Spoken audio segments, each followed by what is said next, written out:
Hi guys, welcome to my channel. My name is Teresa and today I'm going to be talking about the 25 books that I want to read in the year 2025.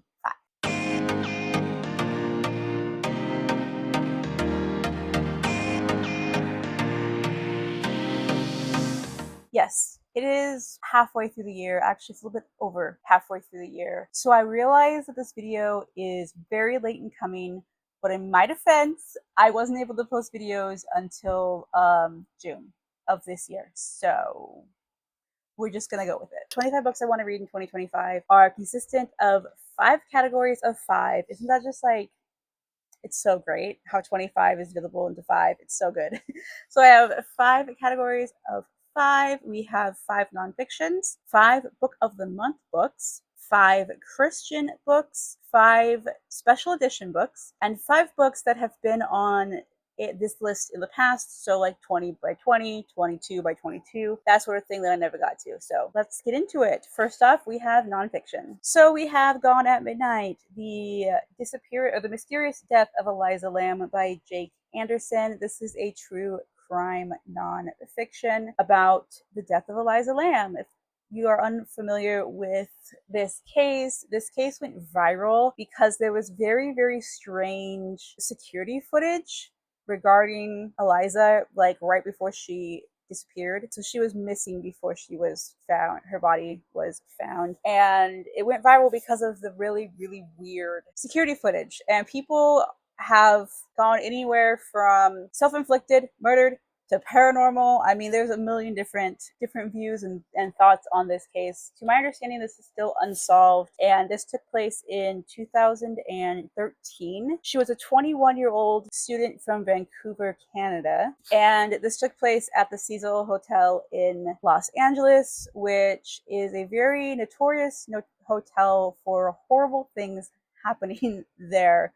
So that's part of why the paranormal aspect is coming, of people thinking it's something funky going on. I won't really go much into the case. It's a very tragic, very sad case. She checked into the hotel and then never checked out kind of situation. And she wasn't found for quite a while. So yeah, I'm going to read this book and see if I can get any more information about the case, because I was following it back in the day when it was first kind of happening and it was still in the investigation process. I believe it's, like I said, considered a cold case now, but I'm curious to see if this has any more to, can shed any more light on what actually happened that day. Next up is a book that's really, really personal to me. That's Bite Me: How Lyme Disease Stole My Childhood, Made Me Crazy, and Almost Killed Me by Ali Hilfiger. So if you guys don't know, I have Lyme disease, and Ali Hilfiger is the daughter of the famous designer Tommy Hilfiger, and she legit ended up in a mental institution because of undiagnosed Lyme disease. So I need to read this book because I know this book is going to severely impact me and just give validation to everything that I have experienced in my life, because I went undiagnosed for many years before I had my diagnosis. I have already tried to read this, but I didn't even get through the first chapter, and I was like, this is a book I'm going to have to sit down with at my desk with a highlighter, with tabs, with everything, and just really take my time with it, because it's going to be so personal to me. I mean, everyone's experience with Lyme disease is different, but I know that I'm going to relate to her story just off the bat, So I'm going to be marking it up like crazy. And it's probably going to be a pretty emotional one for me as well. So I'm definitely going to need to take my time with it, which is the main reason why I haven't read it yet, but I'm really hoping to get to it this year. We have another one that is also kind of relevant to me. That is Inheriting Clutter by Julie Hall. How to Calm the Chaos Your Parents Leave Behind.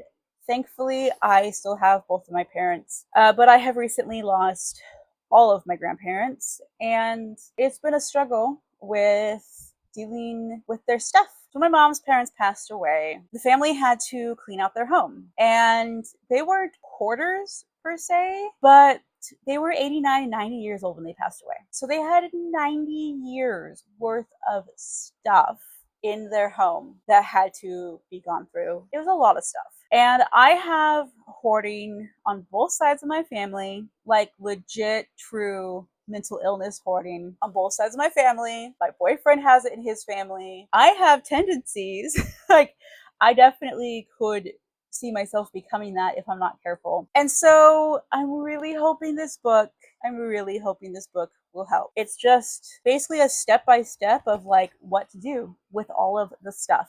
And like I said, my parents are still around. I'm very, very like, thank the Lord, my parents are still alive. I'm hoping this book can help me help them kind of get rid of some of their stuff that they don't need, and also help me to get rid of the stuff that I don't need, because I'm sure there's a lot that I have that I don't need. Like, I just need to purge, you know? So I'm really hoping this book is going to help with that. After that, I have The Sociopath Next Door. This is by Martha Stout, PhD, and it says 1 in 25 ordinary Americans secretly has no conscience and can do anything at all without feeling guilty. Who is the devil you know? Like, that's crazy. 1 in 25?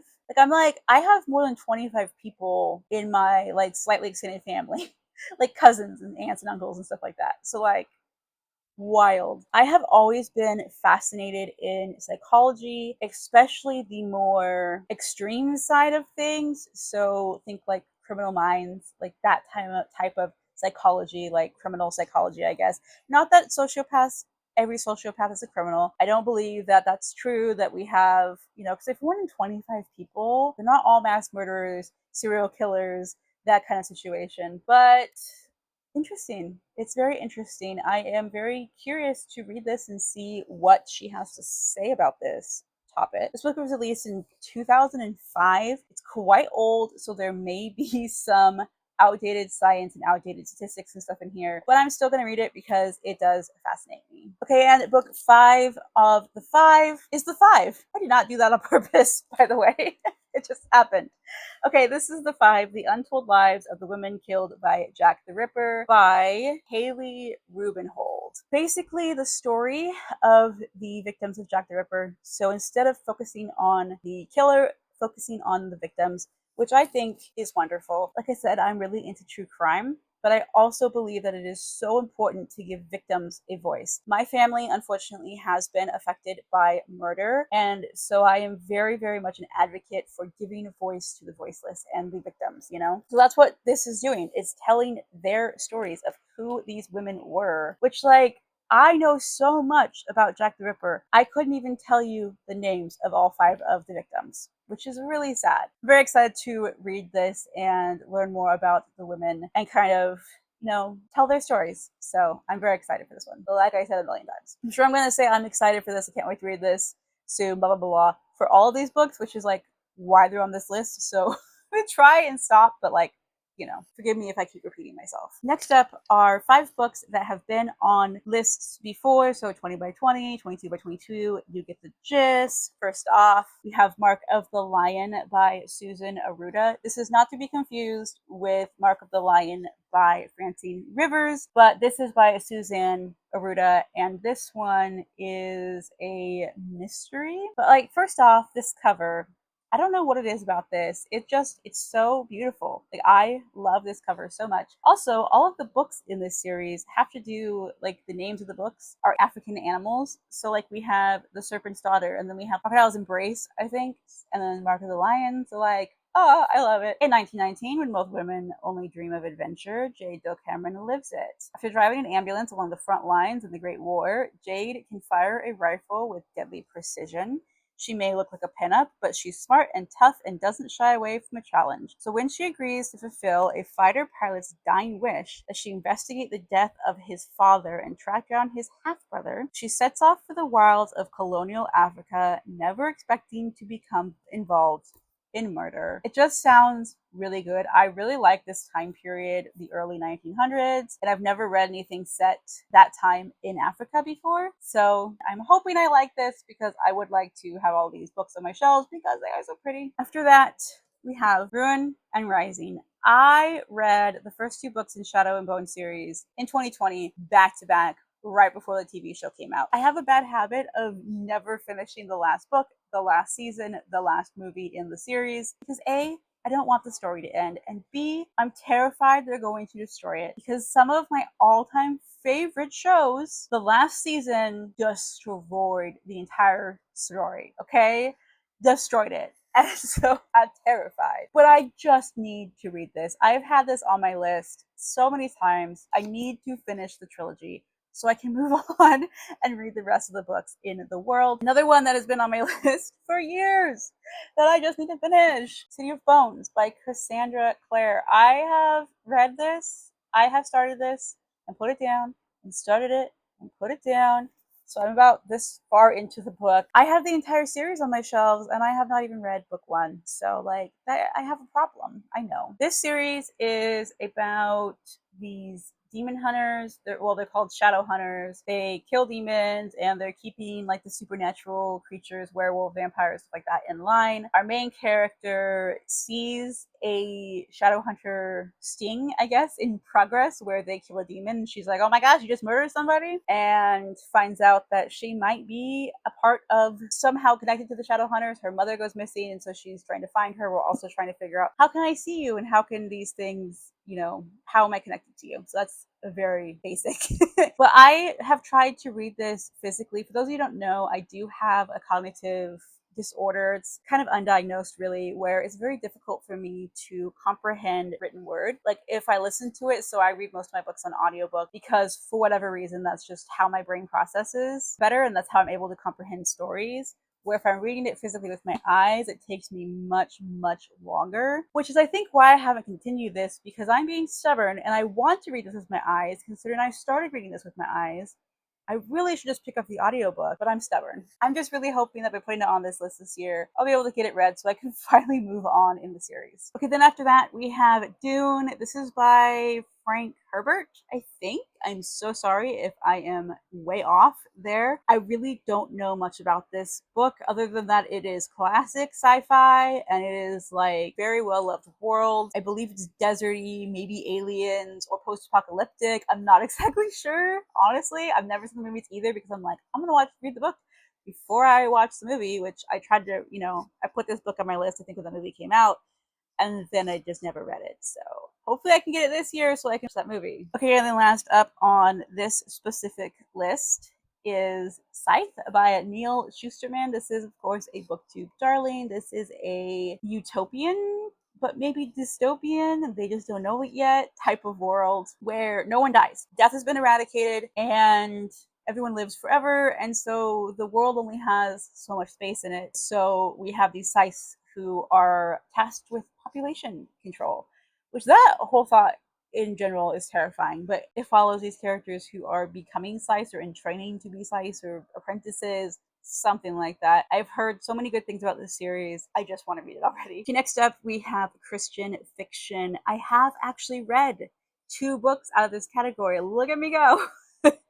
I've already read 2 books out of this category, and the first one would be Trust Me by Kelly Irving. Unfortunately, I unhauled this because this one just didn't work for me. I felt that it was very much too much tell and not enough show. I felt like the author was trying to cram a lot in, and it just didn't quite work for me personally. I didn't dislike the book, but I didn't like the book either. So that's why it's unhauled. It's about this woman who, in the past, she finds her brother who has been brutally murdered. Her boyfriend was convicted of the murder, sent to jail. She's trying to move on for that because that's a lot to deal with. And then years later, the boyfriend who was convicted gets released, I believe on parole. Right around the time that he gets out of prison, the same woman's best friend is killed, and the same woman finds the best friend, and she's killed the same way that her brother was. So like, right?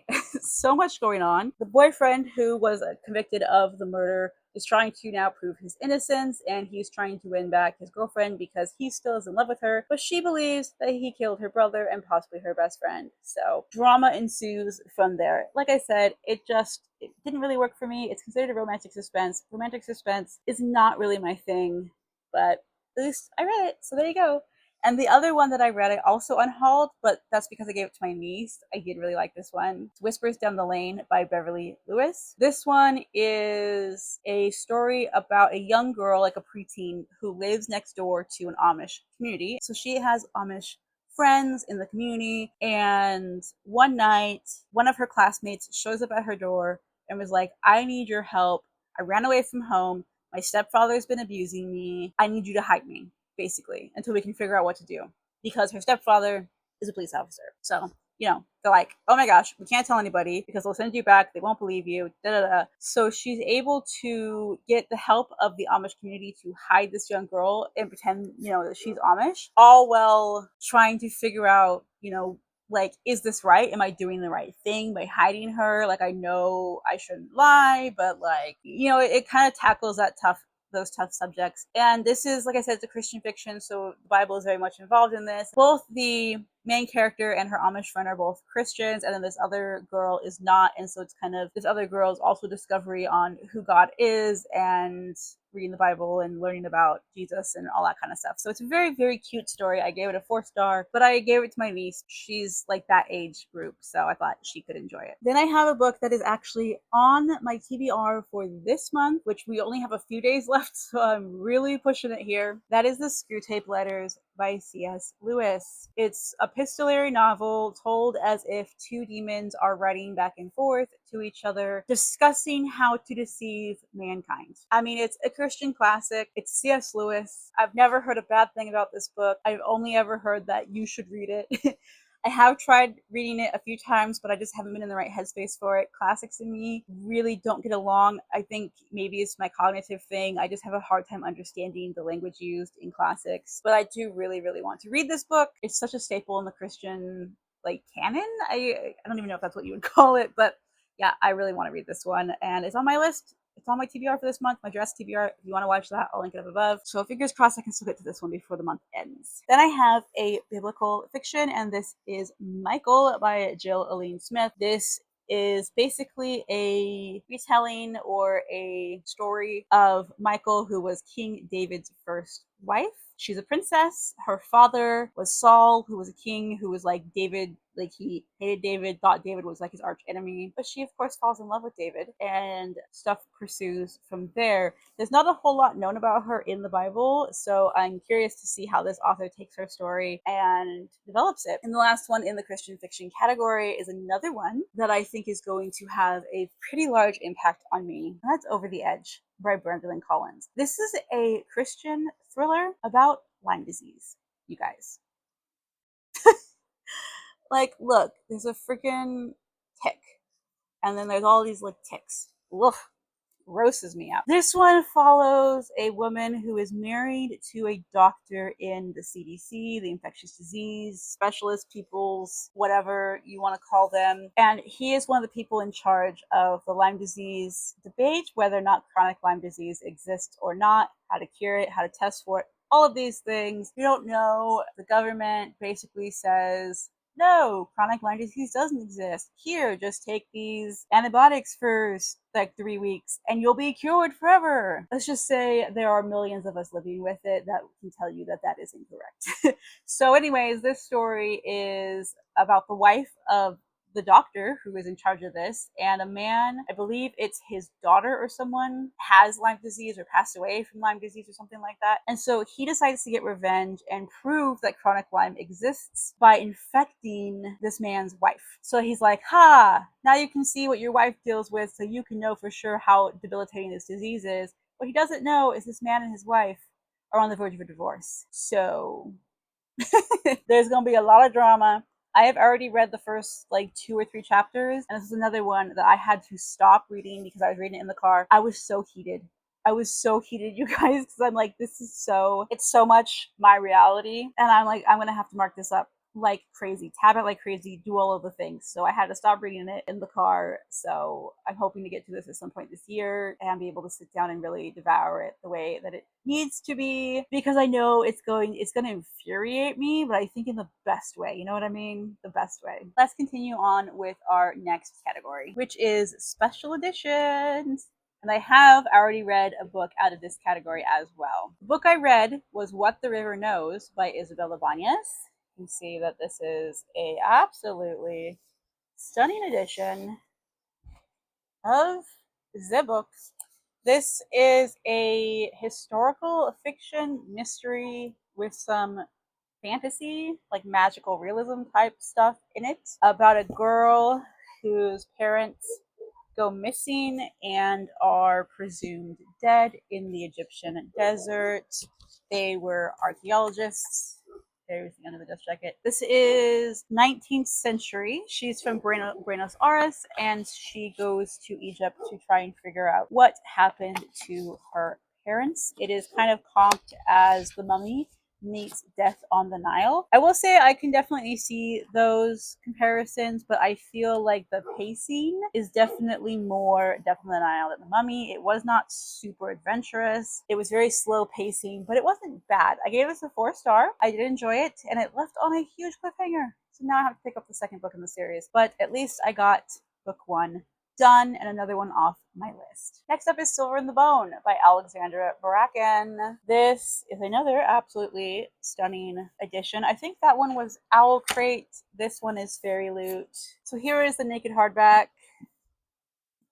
And in pages, this one is a YA. They're all considered YA, though I would say What the River Knows was definitely new adult, not YA, just so people are aware. There was a slightly sexual scene in it, and there is a lot of cussing in it as well. So I personally, new adult, considering the main character is 19. So like, yeah, anyways, this one is based around Arthurian legends, which is so exciting for me because I actually took an Arthurian legends class in college and absolutely loved it. We're following a character who breaks into ancient crypts of dark sorceresses to search for treasures inside, and there is a ring from Arthurian legend that is supposedly like super powerful and could possibly free her brother from a curse. So she has to team up with like her rival to try and find this before other people do, because of course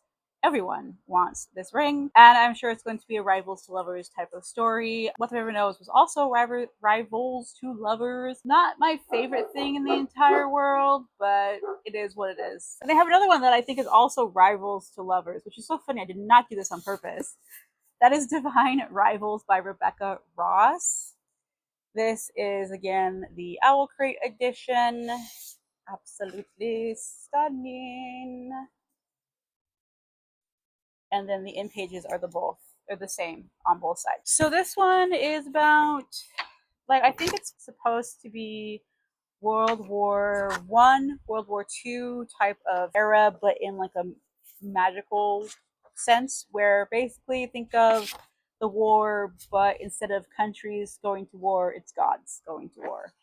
And our main character and her rival are both journalists or aspiring journalists. And I know it has to do something with her brother is either MIA or KIA or something like that. I don't know exactly. I can't remember exactly what, but I know she like writes letters to him and like I think puts them under a wardrobe or something, and then letters like appear from somebody else. Well, it turns out that it's, you know, her rival, this boy who she can't stand, but yet they stand to fall for each other in real life or in the letters. So it's like a you got mail situation kind of thing. I don't know. I've heard really, really good things about this, and I would like to read it. This is why it's on this list, obviously. After that is For She Is Wrath by Emily Varga.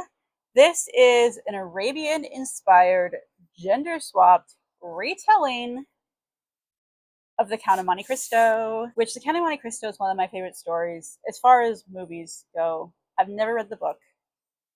I would like to read the book. Will I read the book before I read this book? Probably not. But I love anything like Middle Eastern inspired, Arabian inspired, Persian, you know, I don't know exactly what you would call this one, but you know, that area of the world.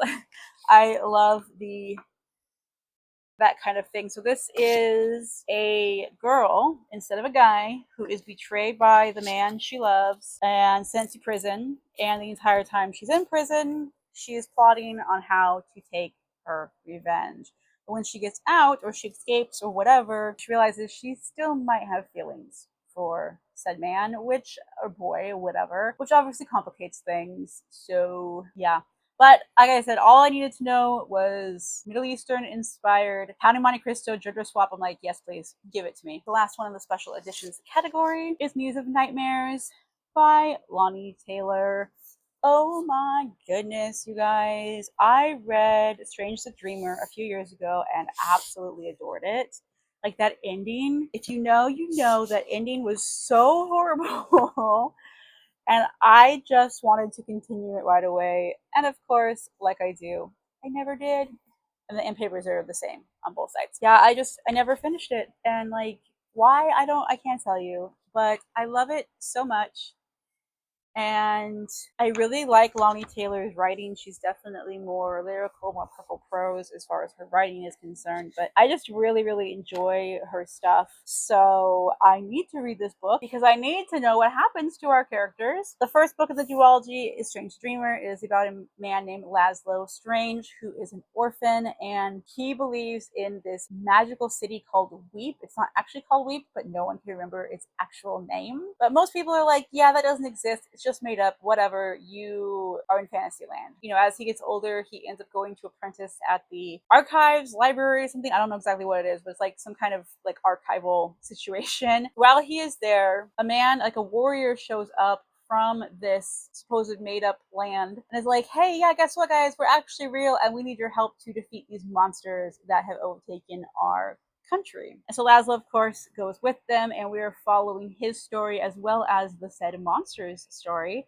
and find out exactly what's going on because, of course, nothing is as it seems, and it's so good. It's so good. Yeah, I needed to get to this one ASAP. The last category is Book of the Month books. I have also read a book out of this category, so I'm not doing great, but I'm not doing horrible either. The one I read was Vampires of El Norte by Isabel Canas. This book was so good. I gave this a 5-star. This is set in Mexico during the Mexican-Texas War.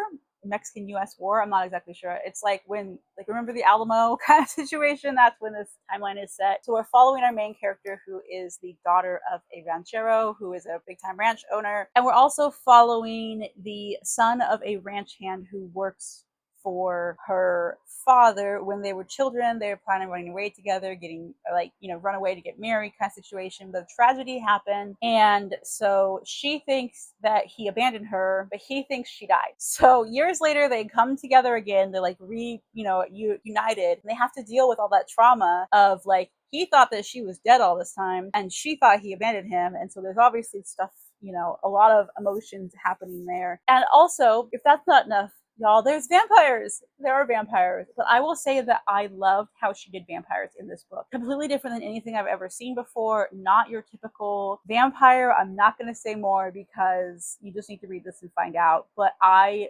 very, very much enjoyed her take on vampires and how it made sense within this world. So such a good one. Then another one that is also on my list to read for this month, that is The Lost Apothecary by Sarah Penner. It's also on my Jurassic TBR, so like I said, you can check that out. This one is a dual timeline set in the past. We have, when is it? The 18th century London. A forgotten history, a secret network of women, a legacy of poison and revenge. Welcome to the Lost Apothecary. So we're following the apothecary owner and an apprentice in the past, and this apothecary helps women get rid of the men in their lives that are abusive, because, you know, back then they didn't really have many options. And then it's 200 years later. We follow an aspiring historian who discovers an aged apothecary vial, and she's also dealing with the betrayal of her husband. I believe he cheated on her, and she might have stumbled across some things that could help solve the apothecary murders, and her story somehow will end up entwining with those of the past. So it just sounds really good.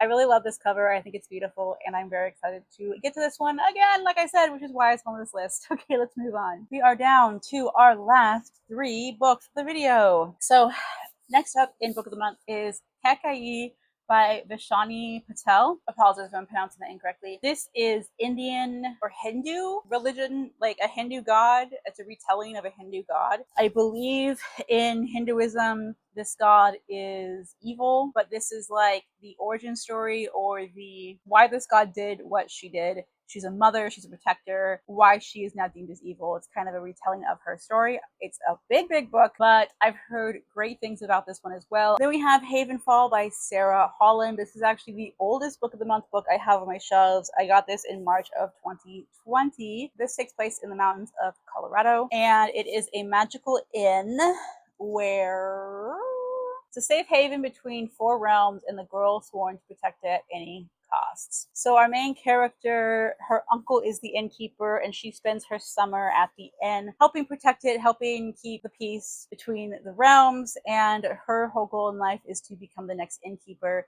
She's also dealing with some trauma. Her mother is in prison because she's accused of murdering our main character's brother. And then I believe her uncle gets hurt or is killed or something. And there's a dead body that shows up. And a whole bunch of crazy stuff starts happening. And so she is kind of trying to figure it out and deal with it, protecting the inn, all of that kind of stuff. I love anything set in the mountains, so hopefully this one can be read this year as well. And the very last book, guys, book number 25 of 25 that I want to read in the year 2025 is The Bogwife by Kay Chronister. This one is like, seriously, all I heard was Appalachian Gothic, and I'm like, sold. Yes, put it in my cart right now. In this atmospheric Appalachian Gothic, all three of those are buzzwords for me, the Hardesty siblings of West Virginia unearth long-buried secrets when the supernatural bargain entwining their fate with their ancestral land is suddenly ruptured. I don't know a whole lot about this. All I know is they are from Irish descent.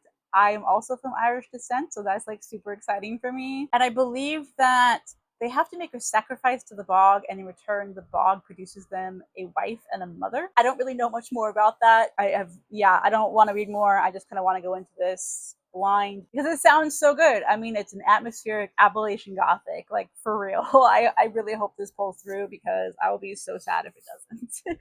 But yeah, this is the last book on this list. There you have it, guys.